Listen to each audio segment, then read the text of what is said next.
We're afraid of what people will think, or we're afraid we're not good enough, or we're afraid we're too much. And so we hold ourselves back.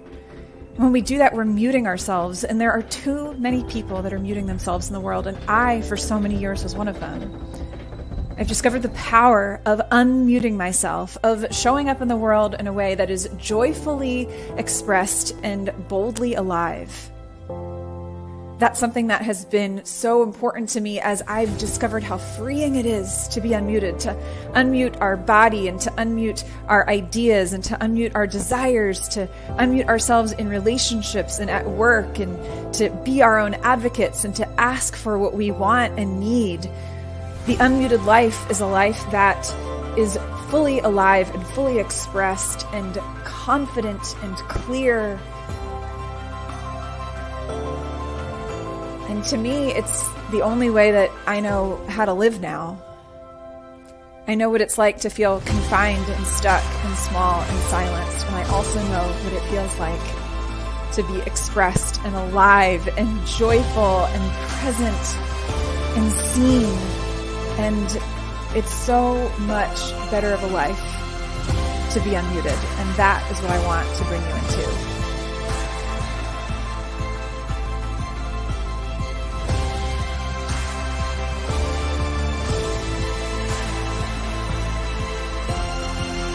Are you ready to unmute yourself? Let's make it happen.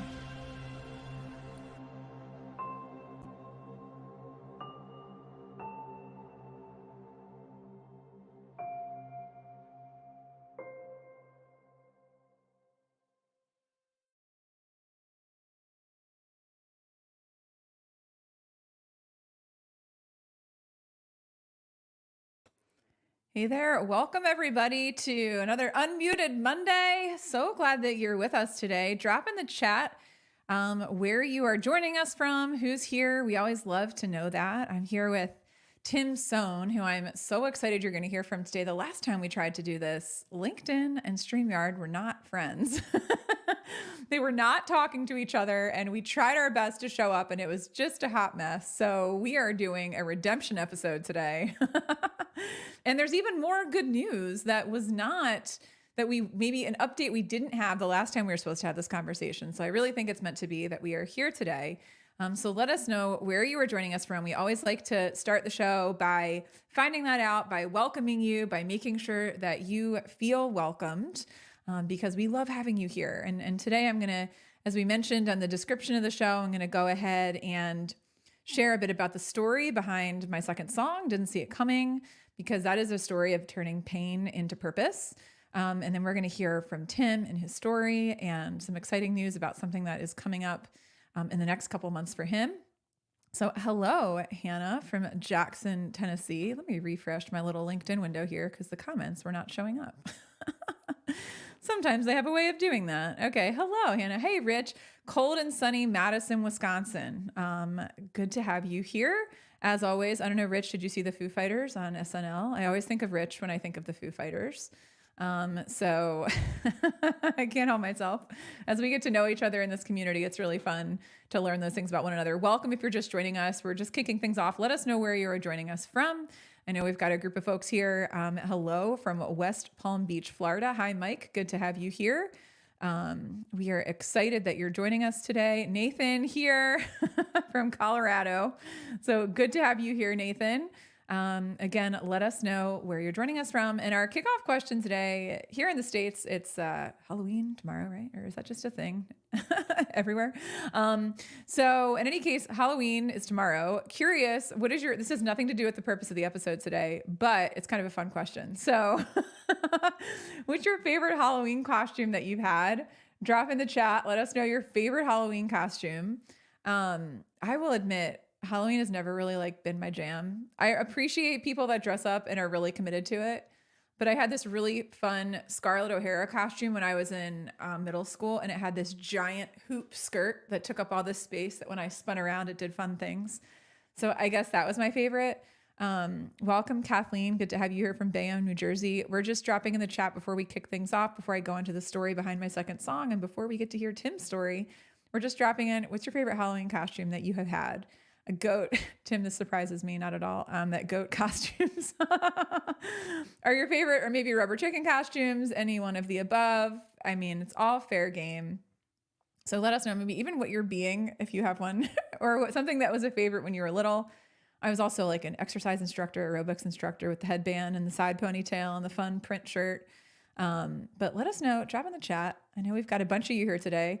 Let us know what has been a favorite Halloween costume that you have worn. I know my niece is going to be Barbie. My other niece is going to be Princess Peach. And my nephew is a hilarious blow up dinosaur that every time I see him run around in this costume, it's, I lose it. Harpo Marx. How about that, Kathleen? That's super fun. Hannah dressed up as Garth Brooks a couple of years ago. Nailed it. Got to have the hat, right? Funkmaster D this year, Mike. I so appreciate that. You really get to know people's personalities when you hear what their Halloween costumes are. I mean, we can make assumptions, right? Or it's just fun to learn these things about each other. Krusty the Clown, back in the 90s. Love it. I can see this, Rich. Oh, I think you showed me a picture, didn't you? When I saw you last year, maybe. Or maybe that was somebody else that showed me a picture of a clown. I think it was you. So in any case, thanks for amusing us with dropping some of those things in. So in today's episode, we're talking about turning pain into purpose. And I think if any of us take a moment to pause, we can think about a moment in our lives where there was something really difficult that happened, something maybe that we didn't choose, that we could have stayed stuck in, been defeated by, or we could have chosen to take that thing and turn it into something purposeful. And it's not always easy to do that, right? It's easier a lot of times when we have to have our grief, we have to go through our process, let ourselves feel the sadness, let ourselves feel the anger, the frustration, whatever it is that we feel when we're going through pain, when we're going through an unexpected moment, when we're getting a diagnosis, when we're getting really difficult news, that all of us have those moments where we grieve. And that is an important part of the process we have to go through.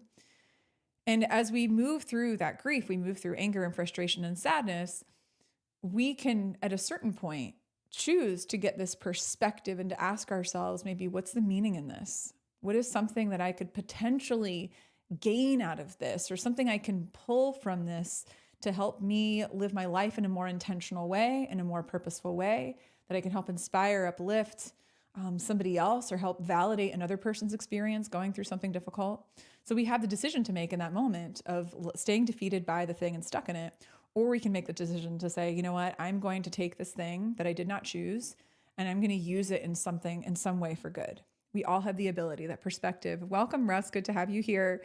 That perspective is so important to be able to step out of that difficult moment and not be defeated by it. So I know many of you know this, and I'll tee up just a little bit of a story behind my second song, and then we'll bring Tim on and get his story shared. In May of 2020, I was out running with my husband, and we were crossing an intersection near our house, and my husband was about 10 feet ahead of me. The light was red. The cross signal was solid white. There was a Chevy Silverado stopped in the right turn lane, and my husband went across. We were talking to each other, and as I went to cross, I got about midway in front of the truck that was stopped, and it took a right-hand turn at the red light and hit me.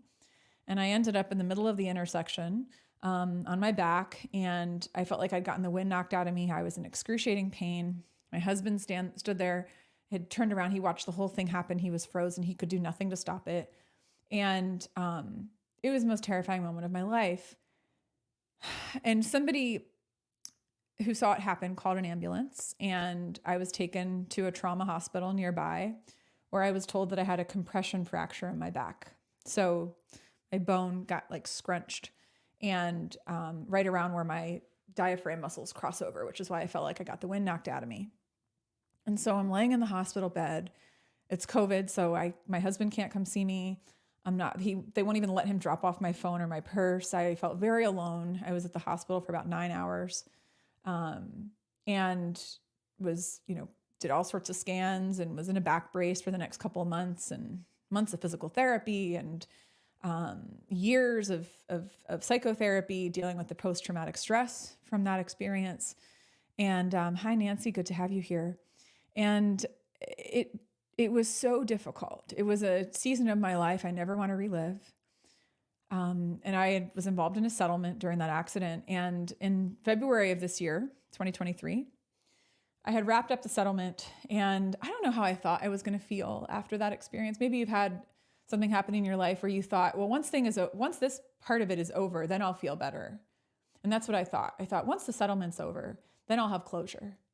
And I didn't. I actually went back into about 3 or 4 months of grieving. And it was really difficult because I felt like something was wrong with me. I didn't know what was going on. I thought I should be relieved, and I didn't feel relieved. And about 2 weeks after the settlement happened, I was, and Mary, welcome. I was in my kitchen, cleaning my kitchen. And all of a sudden I sing to myself when I'm in my house. And all of a sudden I had this lyric come to my mind with a melody. And I started humming it and singing it around my house. I started singing, I didn't see it coming until it knocked me down. It happened in a moment, the way I hit the ground. And immediately I get out my notes, my voice memo app, and I start recording it. And I send it to my producer, Leroy, and I said, I've got the idea for the second song. I want to write the song about the didn't see it coming moments that all of us have, the moments that we didn't choose, the moments when we get knocked down, where we have a choice to make about staying knocked down or choosing to rise. And I wanted to write an anthem about what it was to rise up. And we got together in the studio and we started recording. And in September 26th, a month ago, my second song dropped on the anniversary of the drop of my very first song, Somebody. And the song is called Didn't See It Coming. So I wanted to take a moment. I'll be okay if I sang that today? How about that? I tell you, I still get so nervous singing in front of people. Drop in the chat. Give me a little love. Give me a little encouragement, a little bit of support here. It definitely does help me. If you're on board, if you're up for it, if you want to hear the song, I will see the Rachel Happy dance. Only for you, Tim. You can drop in I do. I think I need to see at least like 3 I do's if we're going to do this. If you want to hear me sing, didn't see it coming. Yes, sing, Mary. You can find this song wherever you stream music, Apple Music, iTunes, Spotify, YouTube, wherever you listen to music, you can find this song. So as I sing it, I'm going to ask you to think of a didn't see it coming moment in your own life. A didn't see it coming moment that you have faced. And to think of what it would look like for you to make the choice to rise up from it and to take the perspective that I share in this song. So here we go. Didn't see it coming.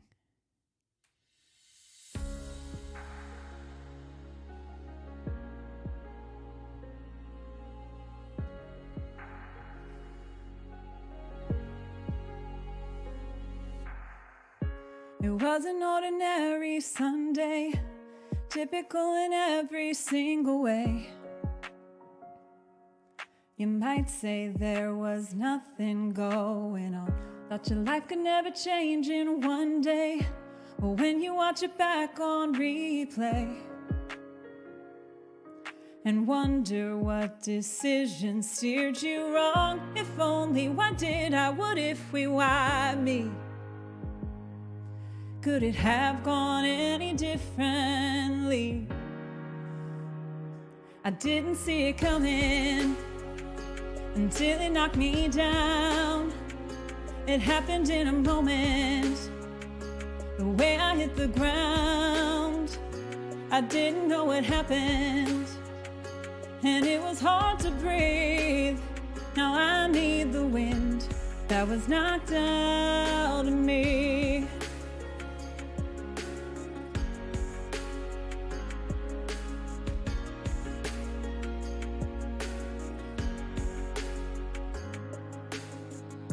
You don't know how you will get through it. Seems like the pain won't go away. You feel numb and scared, defeated and alone. When you wonder if you're gonna make it, Tell yourself you're gonna be okay, 'cause you have made it through hard things before. If only, why did I, what if we, why me? Could it have gone any differently? I didn't see it coming until it knocked me down. It happened in a moment, the way I hit the ground. I didn't know what happened, and it was hard to breathe. Now I need the wind that was knocked out. It might break me down, but it won't break me. I didn't see it coming. I say who I am, not what happened to me. I didn't see it coming. What do you do when you get knocked down? Do you stay there on the ground? Or do you rise? Do you rise? Do you rise?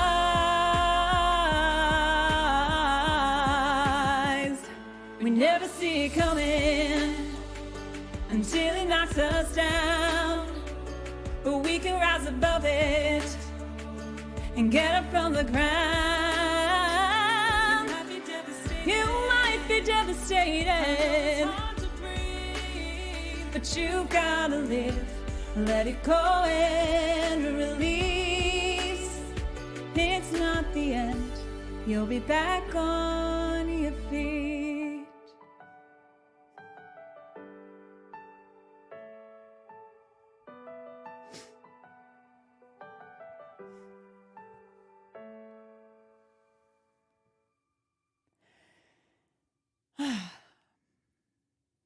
There we are. Thank you all for that. You know, I think we all have this part of ourselves that if we connect to it, we can feel present and joyfully alive and fully available for whatever it is that we're feeling in a moment. And that's what music does for me. That's what singing does for me. And it's a gift to be able to share this space with all of you. It's an honor to have you here. I hope that, I'm glad to hear that that was what Kathleen, that you needed that today. I think certain days of the week or month or year, all of us need that reminder, that we can choose to rise when we feel knocked down. So Benita, thank you. Mary, Russ, Kathleen, Mike, Nancy, Tim. Thank you, thank you, thank you. That song is available. You can listen to it whenever you want, wherever you stream music. So more coming. The third song is coming the first week of December. It's called Light Bulbs. And oh my gosh, I can't even tell you how excited I am for it. But it's going to be the type of song that's a reminder for the people that always seem like they're shining bright, but that they're really struggling. It's important for us to check in on them too. And that's what the song's about. It is going to be off the chain. I'm just telling you right now, we got a full band, the guitar solos or something else. And I got into a whole nother part of my voice singing that song. So get ready for it. It's coming in December. So without further ado, speaking of another person who's had some didn't see it coming moments and has been so courageous as a live stream host, as a writer, as an author, as a guide, somebody who has taken pain and turned it into purpose by creating an event called Showing Up Perspectives on Cancer, who has written a book and has another one coming, part 2, coming up soon. I just want to welcome my friend, the wizard behind the curtain of this show, Tim Sohn, everybody. Yay! Hi, Rachel. Hi. You inspire me. Your songs are so moving. And I have the pups here if anybody needs them. Or if you need them, here you go. But yeah, your songs are so heartfelt and thoughtful. And so thank you for giving us that gift. Oh, well, thank you for receiving it. I feel like it's always, and if you create it, if you have a gift to give and you don't feel like anyone wants it, it's sort of like not all that's, it's sort of hard to be as excited about it when people are like, give us your gift. You're like, okay, it's.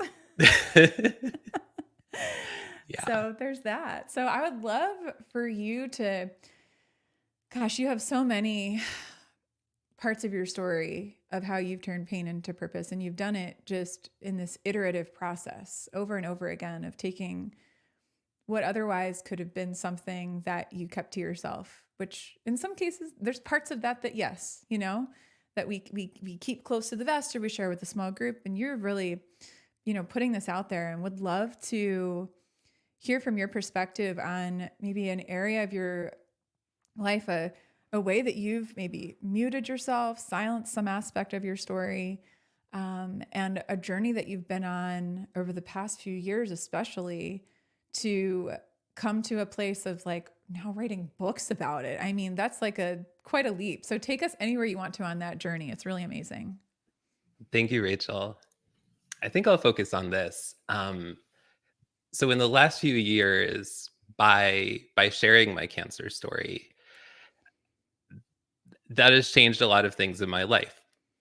And one thing that I have noticed during my journey is that, and I'm sure many of you can resonate with this as well, and you too, I'm sure, Rachel, is that the people who are closest to us in our life, sometimes it's hardest to have conversations about the closest to us. So in my case, cancer. And so we all have different perspectives. I'm a cancer survivor. I was diagnosed, it'll be 17 years in December. And so it's hard sometimes, from whether it's a cancer patient's perspective or a survivor or supporter's perspective, it's sometimes hard to understand the cancer supporter, or family, friends, things like that, and vice versa. Like, how do we communicate, or do we not want to communicate, or do we want to communicate, right? So one thing that I've noticed is what I just said. And so I see a therapist now, and one thing we focus on a lot is just conversations. Before, I was a very just kind of like roll with everything, not always or not many times express my needs and wants. And so over the last 2 years, I've been, or like even over the last 6 months, unmuting myself to some of the people who are closest to my life in terms of, what I need and what I want, especially since my cancer came back this year. And so that just kind of like raised a lot of questions for me. Like, do I want to be doing this thing or that thing? Or like, what do I want to focus on now? And it's made me want to um, encourage other people to share their cancer stories. So it's a ripple effect. Um, and that's one thing that I've heard from people as I wrote the book Perspectives on Cancer and invited other people to, is, that they've learned so much by sharing their cancer stories. Some people have done it for the first time. Wow. And when you think about, because I think you're right, I think that there's a place where people mute themselves. They're like, I don't want to say the wrong thing. I don't know what to say. I don't want to be out of line, but I also don't want them to think I don't care. And I think all of us, I mean, I've been in that spot. I think all of us have been in that spot before, and we're not sure what to say. So I would imagine that there's every single person that is here today has been touched by cancer in some way, either in your own experience, like you've received a diagnosis, or someone you love and care about, or someone you know well, or even a coworker that has. Like, I don't think I've ever met a person who's like, no, I've never met anyone that's been affected by cancer. So I'm curious, like, what would you say, or what would you share? Maybe what insight would you give to someone that's in that position of like, how do I even begin to have a conversation with someone if I'm on the other side of that? Yeah, it's a really good question, and a question that comes up a lot on showing up. And really, the first thing is just like making your presence known, like actually showing up, whether it's on a phone call or a text, or like however you communicate with the person, is to let them know that you're there. And each person is different in terms of what their needs and wants are. Before we were talking about wants and needs, right? Mhm. So, letting them know that you're there. And it was funny at the showing up in person event. Um, Shannon, who is now my co-host, I have a new co-host. Her name's Shannon Leeson, and the show moved to 8 o'clock at night on Wednesdays now, just so everybody knows. But she had um, offered to, and some other people that were with her offered to buy me um, coffee. They wanted me to get Dunkin'. They know I love Dunkin', right? So I was like, that's okay. And when I'm in event mode, I'm just like on the go and I'm not thinking about coffee or food. And then I have to pee if I have coffee, right? So, so my point is Shannon called me up again, or it was later in the conversation, and she said, um, what kind of coffee is good to get from Dunkin' or something like that. Like I thought she was buying it for herself. She was being sneaky, right? So my point is sometimes we need people to just do things for us. Like don't necessarily ask, like make a meal or send somebody a coffee or whatever it is. Um yeah, so that's just kind of another idea. Yeah, just like taking action, because it's like sometimes it's like, well, because how often I've said it. Let me know if you need anything. They're not going to be like, oh, anything. Oh, you said anything, so let me reach out to you right now, right? Like that's not how that works. Yeah, exactly. And depending where you are in your cancer journey, like if you were just diagnosed and somebody says, can I do anything for you? Like you're just overwhelmed because you just found out you had cancer, right? So Yeah. depending where in the journey and all the things, I think that depends too on how you show up or how somebody that's going through it might want you to show up. Are there certain things that are sort of, I mean, I know you can't say universal, generalized for every single person, but you've had enough conversations with people that have been in the situation of having a cancer diagnosis of, I want to talk about the person beyond the cancer. Like the person is not what they have, right? I know that's an important thing too. Is like there's more to that person's life. Like they also want to talk about other things. So I want to get to that too.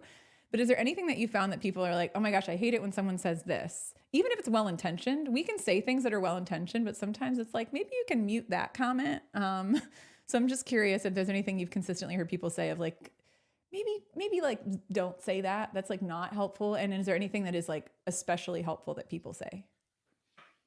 So in terms of not helpful, I hear a lot people say, "Oh, you have the good kind of cancer." And don't say that.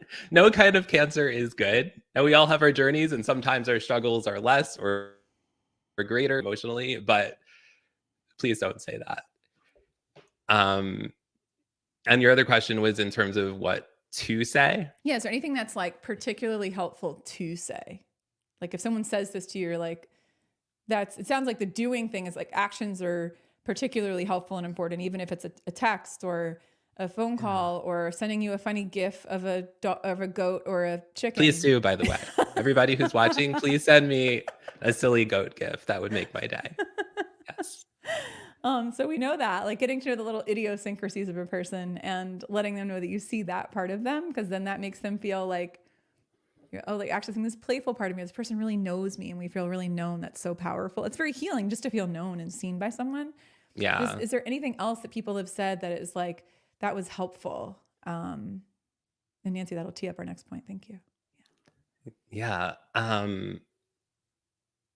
No, I mean, like you were saying, like everybody is different. And so what you say is going to impact people in different ways depending on their story and where they're at in their journey. And um so just, just messages of support.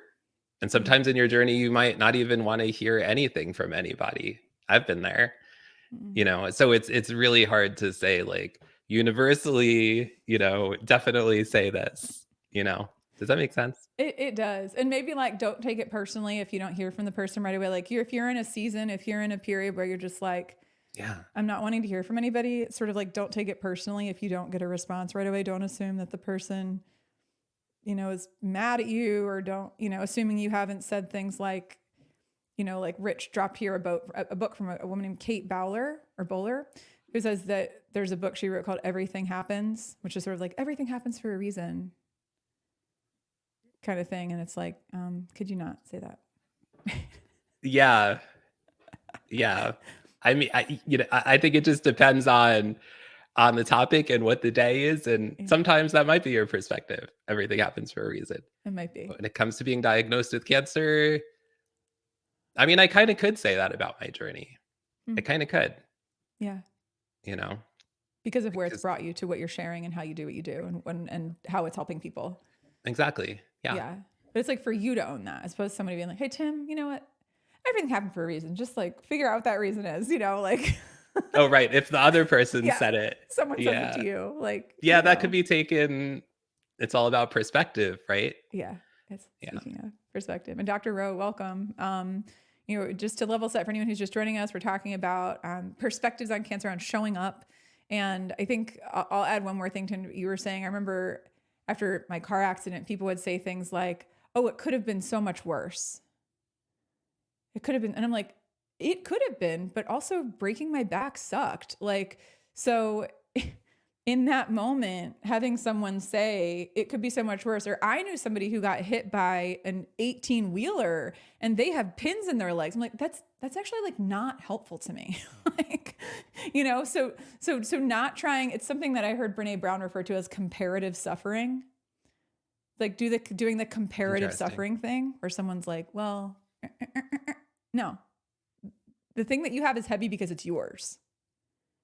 Right. So to have someone else compare yours to somebody else's is like not helpful. So I know something that, Nancy mentioned was, she's like, sometimes my friend told me she just needed to wanted to talk about things other than cancer. So tell us more about that experience. Cause I think sometimes people get so tunnel vision that I'm like, I don't want to say the right thing. I don't want to be offensive. So I just need to focus on this all the time because I know it's front of mind for them. Like, how would you talk to someone who's having that thought? Yeah. So I think it is important to find things that are not cancer related to focus on even during your cancer journey because cancer is so heavy and so consuming depending where you are in the journey. So at the in-person showing up event, I encouraged people during my part of the event. It was called Ways to Find Joy. And so I invited people to reflect on, in the short term, what is one thing that you could do that you think would bring you joy? And then in the long term, maybe like 5 or 10 years down the road, what is something you want to do in that time period to bring you joy? So like one example of this is before the in-person event, I went on a hot air balloon ride. And that's something I've wanted to do like my entire life. And so back to your question about, in terms of not focusing on cancer, right? Like I would encourage you to, like intentionally write down what are some things you want to do or that you love to do that make you happy, that bring you joy. Yeah. Maybe let's drop those in the chat.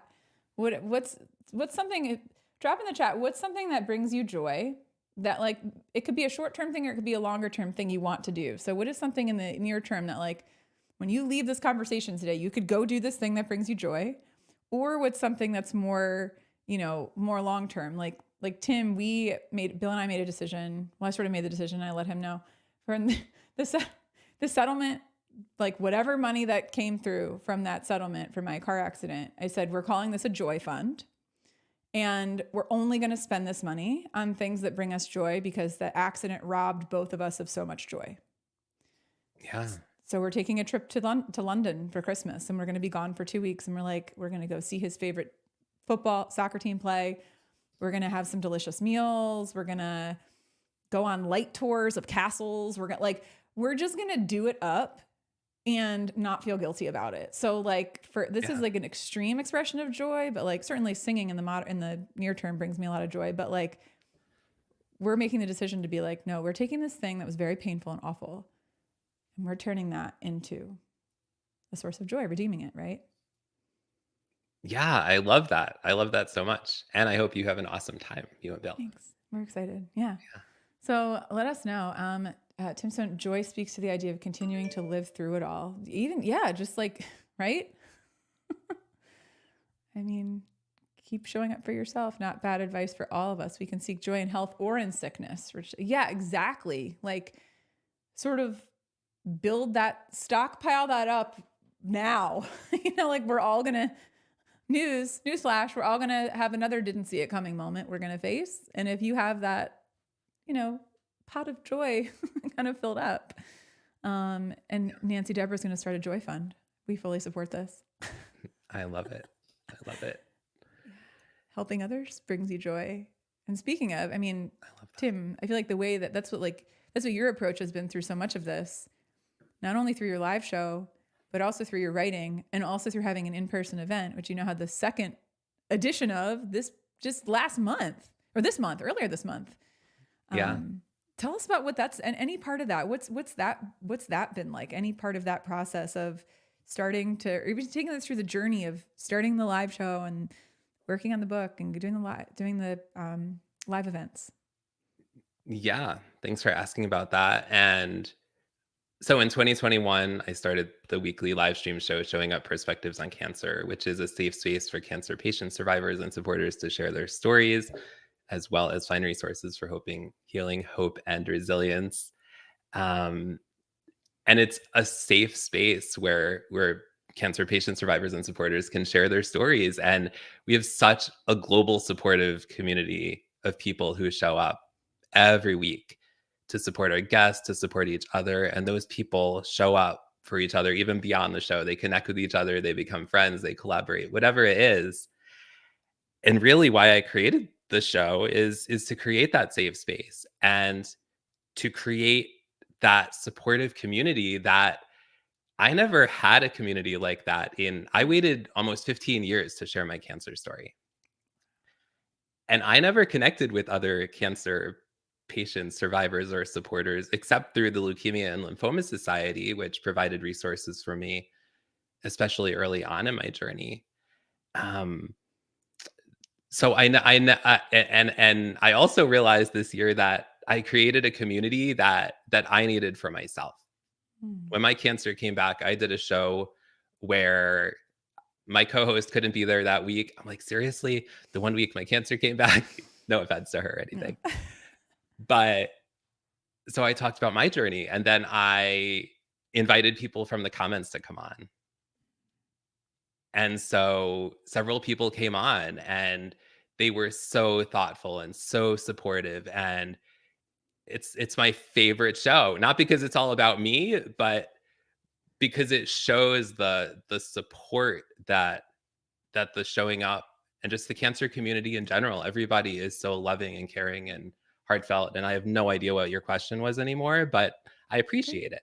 No, you're just sharing. You're going through and talking about like the show and like, I mean, the fact that it Oh, right. took 15 years. I think so many people go through silent struggles of pain. And welcome, Shirley and Isabel. Wonderful to have you here. Um, and they're just dropping in some joy in there, and so I appreciate that. I think there's a lot of people that carry pain alone for a long time because they don't have anyone to share it with, and they don't know, where can I go to feel validated? Where can I go to feel supported? Where can I go to be understood? And if they don't have any answers to those questions, it's, I think, for most people easier to just keep it to themselves and to just continue to carry the hard thing alone. And what I'm hearing you say is, you're like, we're building a global community of people that are rallying around to support and show up for each other so that no one has to feel alone in that journey. Exactly. There's really two goals for everything I do when it comes to my cancer initiatives. And one is to let everybody know they're not alone. And Mm. second, to encourage them to share their stories with an emphasis on when they're ready. It Mm. doesn't have to be right now. Yeah. Because I'm sure you have people that have come to your show for weeks or months, and then 6 months in, they show up and they're like, hey, I've been dealing with this. I would love to share my journey. And then you're like, oh my gosh, I had no idea, like, Yes. I'm sure that's happened. Oh, for Yeah. sure. And especially with a topic like cancer, not everybody who's watching is going to comment, especially like if you're just coming for the first time, you might be like, just like scoping it Mhm. out. You might not want to comment on a show that around such a sensitive subject, maybe because you're worried about, your job, employment, or whatever else it may be. You just want to keep your privacy in the moment. Yeah. Yeah. Yeah. And even if you're not going to share, but to be able to attend and to hear other people sharing, it's like we become braver when we hear other people share. And I love what Rich shared. That's one of my favorite quotes too. Rich, he's like, for all hard times and downturns, they tried to bury us. They didn't know we were seeds. Right. So it's like just when you start to feel like you're covered and you're hidden, that there can be growth that is happening in the midst of that, that is ready to sprout when the right opportunity or timing or invitation comes. And I think that's what that can be for people, just to see your show, to come. I mean, that's how we met for the first time in person at your live event last fall in Pennsylvania. Yeah. Got to meet several other amazing humans, including Nancy Deborah and Brian Schulman and Zach Demopoulos. And so it was, so tell Yeah. us what, I mean, that can be intimidating, I think, for people to say, like, I'm gonna host an in-person event, especially coming off of the pandemic. I'm gonna host an in-person event and bring people together from all over the place, right? Yeah. People flying from 6 hours away to come to this thing. What Tell us more about that experience and what that has been like for you and what you've witnessed in other people that have come to that live in-person experience to connect, to share, to learn, to be inspired. Yeah. So it's just been a few weeks since the last in person event. And I would say the biggest thing that I've learned is just the idea of community and people connecting. Like both years, there was such great energy at the events. Like everybody just got along so great. And so to be able to meet people for the first time that, was a guest on your show or has been showing up for your show, however often it is, and to be able to give that person a hug and to be able to share our stories in person, no matter what our perspectives are. Like I just feel, and the reason I created the in-person event was especially because the pandemic was nearing an end. Mm. Even though my first event was delayed by several months because me and my whole family got COVID, ironically. Um, it's those bonds at in-person events that I feel, at least from my perspective, from my view, is the bonds that are created, and also bringing together people who have different perspectives, right? Because like I was saying before, sometimes it's hard to understand our perspectives. Mm. So being able to come together in person and share our stories, I just think there's something special about that. Not that video isn't powerful, because that's how showing up started in the first place, is online, you know? Mm-hmm. And then the in-person event, and then the books, like you said, the next one's coming out in February. Um, yeah, so I think it's Mm. really the connections. Yeah, we have speakers, and this year we played a game called Hot Rubber Chicken instead of Hot Potato. So we used this guy, Chris the Rubber Chicken, and we threw him around and we pretended he was a potato, talking about bringing each other joy. Um, yeah, I love so it. that's a little bit about the in-person event, and just kind of like what the experience is at an in-person event versus online. Both are Yeah. both are special, but I just feel like in person, the people are right there. Like you could actually like sit at a table and talk to someone or give someone a hug or whatever it is. It's just like they're there, Yeah. and that's special. It is. And Nancy Deborah, I appreciate what she says too, is that sharing your story isn't about telling the whole world. Sharing it with even one person makes a huge difference. Like just to know that you're one person can make you feel less alone. You don't have to, it doesn't have to be 10. And then Dr. Rowe says, right, some people are not safe to share their stories with. When you find qualified, safe people, free your soul and tell your truth. Yeah. And when you Yeah. start sharing your story, whether it's cancer or something else, like you don't have to go on a global live stream show to start sharing it. Maybe there's a friend you want to share it with. Maybe, Yeah. maybe you want to share it somewhere that's truly private. And maybe eventually you want to share it publicly to help others or to relate to others or things like that. But you don't have to start off sharing your story in a public forum, for sure. Yeah.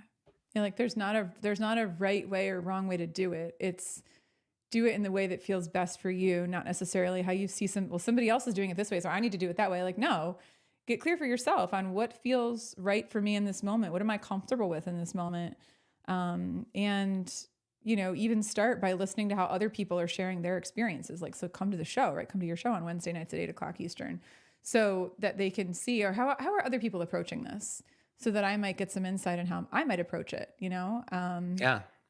And then the book, I would imagine that's been so validating for other people who probably haven't otherwise publicly shared their cancer journeys, that they're now putting it in writing for perpetuity.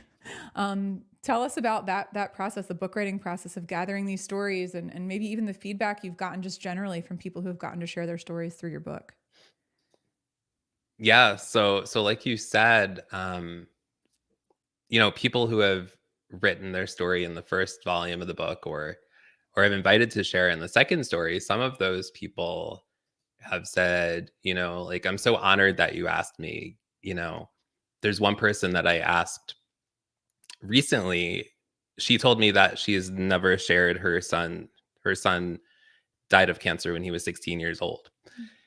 And now she's doing amazing work in the cancer community herself. And she said that she's never told her son's story in a published format before. So I didn't really think about that kind of impact the book could have. Like, yes, people are sharing their stories like they do on the show in a safe space, but the fact that they may be sharing it for the first time, and it also just makes you think a lot more in the writing process as opposed to on a live show. Yeah. And for people, like, everyone has a story. There's something Maya Angelou says. There's the greatest, hold on a second. I don't want to get it wrong. Hold on a second. There is no greater agony than bearing an untold story inside you. That's something that Maya Angelou said. There's no greater agony than bearing an untold story inside of you. And I think there's a lot of people that feel the sense of, I want to, but I don't know how. Or I want to, but I don't know with whom. Or I want to, but I don't even know if my story is all that important. I think a lot of people can be dismissive of their stories. Like, well, somebody Yes. else has had it worse than me, so why should I share mine? What would you say to someone who's even on the fence about thinking whether or not their story matters or is worth sharing? I would say that everybody's story matters. And by sharing your story, you are going to be helping other people. That person I just told you about who's writing her story in the book, she she originally said, I am hesitant because my son passed of cancer. Like, isn't that going to be discouraging for people? And so I responded and I said, by sharing your story, you're going to be helping other people who have been in similar circumstances as you. And I said some other things as well. And then she wrote back and she said, okay. Yeah. So, yeah, sometimes we think a story has to have whatever we quantify as a happy ending in order to have impact, right? We think like, oh, there has to be, the painful thing happened, then there was this journey of healing, and then we came to a finite resolution, and ta-da, it's fixed and everything's better. Like, I think that's what we think a story has to be in order to have value or in order to be worthy of being told. yeah. But I would imagine you've come across other stories that do not tie with a nice bow at the end that still have impact, like you're saying. Oh, for sure. For sure. For example, we had one person on the show very early on in the show, and her sister had passed in the midst of COVID of cancer. And she wasn't able to go see her sister for the funeral or, after she passed at all. The guest lives in Canada now, and she was in Nigeria. So it was a hard show, but she wrote this beautiful poem about her sister and she shared it on the show. And so I think sometimes stories or the results of stories are really hard, but I think there's always pieces of stories that, like on the show, I like kind of like in the foreground, I'm always thinking about three words: healing, hope, and resilience. And so even in hard stories, there's oftentimes moments of healing, hope, or resilience that will help other people. Mm-hmm. And and that show was one example of that. Hmm. Wow. And it can come in different forms, right? Somebody might have a poem that comes out of it. Someone might have a chapter of a book. Someone might have a story shared in a live show. Somebody who knows maybe might have a song. Right? There's any number of ways that we can convey, right, our stories that all have different kinds of impact, but that do have an impact. Yeah. Yeah, for sure. And people consume content in different ways. So, that's part of the reason why 10 of our episodes of Showing Up are now on Spotify in audio format. That's So awesome. shout out to Katie Simpson, who volunteered to edit 10 podcasts, like amazingly. And the book and the show and the in-person event. Like people like to learn different ways, like to consume content different ways. So that's why I do that. So I'm curious in our last little bit, what's giving you hope lately? Since you talk about hope, put it back on you. Your show focused on hope, healing, resilience. What's something? Because I think part of being unmuted is coming into a place of possibility, and I think that's hope is a possibility orientation, future orientation. So I'm curious, what is something or some things that are giving you hope right now? So sharing stories. I put a post up on LinkedIn the other day about invisible illnesses. And I was having a conversation the other day, and I hope he doesn't mind if I say his name. He probably won't. His name is Jason Freeman. Mm. And we were talking about my journey, and he used the word invisible illnesses. Mm. And for me, that has been, and I'm sure many other people, whether it's cancer or something else, something that people can't see physically on you. Like they would never know that you had cancer or whatever else it is. And when he shared that with me, I was like I never thought of my cancer in that like category or frame or whatever you want to call it, an invisible illness. Yeah. So back to your question, what's giving me hope is connecting with other human beings, whether they have cancer or not, Mm. so we can share our stories and we can relate with each other. The entire story is not going to be the same ever, probably, because you're different people. But what's giving me hope is community and people coming together around sharing their stories, whether it's cancer or something else. Well, you're continuing to do it, continuing to share, to gather, to be a curator of these stories. Tell us about this next book. It's coming out in February. It's coming out in February. It's volume 2 of Perspectives on Cancer. And kind of the sub headline or title or whatever you call it in Bookland is Stories of Healing, Hope, and Resilience. Nice. And so it's going to have, this time there'll be more stories. I think we already have 13 people that said yes to sharing their stories. Some people have been on the show, a few people have not. And I'm just so excited. Like I never thought so many people would want to share their cancer story, and not everybody does right now. But I'm just grateful that they are, because by sharing their story, they're going to make an impact and they're going to create ripples and encourage other people to share their stories by sharing theirs. Yeah. There's a contagion effect, right? It's like exactly. Courage is contagious. And when one of us is courageous, then I love alliteration, I love it. So courage is contagious. And it's like when one person shares, another person's like, ooh, maybe I can do that. And then another person hears that and they're like, oh, maybe I can do that. And another person hears that, and we can have this positive contagion in the midst of all the negative contagions. We can be an instigator, a catalyst for positive contagion of helping activate courage, which I think is a wonderful thing. It's more of this is needed in the world now more than ever, right? Now more than ever. Now more than ever. Had to throw that in. So where people can find the book on Amazon? Yeah, they could go to Amazon or they could go to perspectivesoncancer.com. There we go. So how else can people stay connected with you? They can connect with me on LinkedIn, or just go to perspectivesoncancer.com. My link is there for my email and for LinkedIn. This is really the best ways. Best way. Awesome. That's how we got connected. Yeah. 3 years ago almost. My goodness. Crazy. Kind of crazy. Kind of crazy. Well, I just want to say thank you so much for showing up here today, for showing up. Is there anything else you want to leave anyone with? Are there any other final thoughts or questions or musings or perspective that you'd want to share to wrap up the conversation? Sure. So like I was saying earlier, like, I know conversations are hard when it comes to cancer, no matter what your perspective is, but show up. And I know it's not going to be easy. Feel free to send me a direct message. I may not have all the answers, but I could lend an ear if you need an ear. I love talking to people. Yeah, just show up and support others. Be supportive of others, because you never know what people are going through. You never know.